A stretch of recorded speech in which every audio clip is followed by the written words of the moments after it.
বিদেশে এসে কত কিছু করি, সুইপারগিরি করি, বিদেশে এসে কত কিছু করা লাগে, বাইন্দালি করি, টাকা কোনো ব্যাপার না।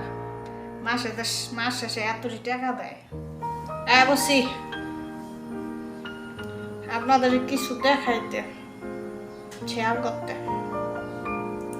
এই যে দেখছেন কি সৌদি আঙ্গুর খাওয়া, সেই স্বাদ।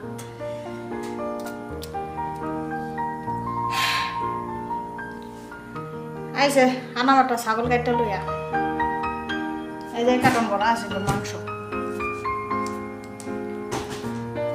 এটা সব কাটলাম, কাইটা পলি কইরা সব ফ্রিজে ঢুকাইলাম। চাইছিলাম একটু আপনাকে দেখাইতাম, বাট বুড়ির সামনে আসছিল, দেখাইতে পারি নাই, ভিডিও করতে পারি নাই। লাস্টে মাথাটা দিয়ে গেছে ধোয়ার লেগিয়া, চিন্তা করি এটাই আপনাদের একটু দেখাই, একটু শেয়ার করি, আপনারা একটু দেখেন, আমিও একটু দেখাই। বিদেশে এসে কত কিছু করা লাগে, সারাদিন তো দাঁড়াইয়া কষাইগিরি করছি, সুইপারগিরি করি,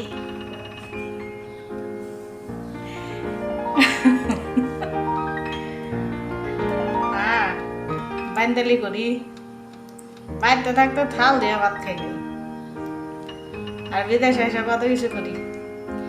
টাকা কোনো ব্যাপার না, মাস শেষে এতটি টাকা দেয়, করাইবই তো, তাই না? আইসি তো কাজ করার লেগে, কাজ তো করাই লাগবো। তো যাই হোক, এই যে দেখেন কি খায়, এটি রান্না করে দিব আমি, তারা খাইবার করব, সেই স্বাদ।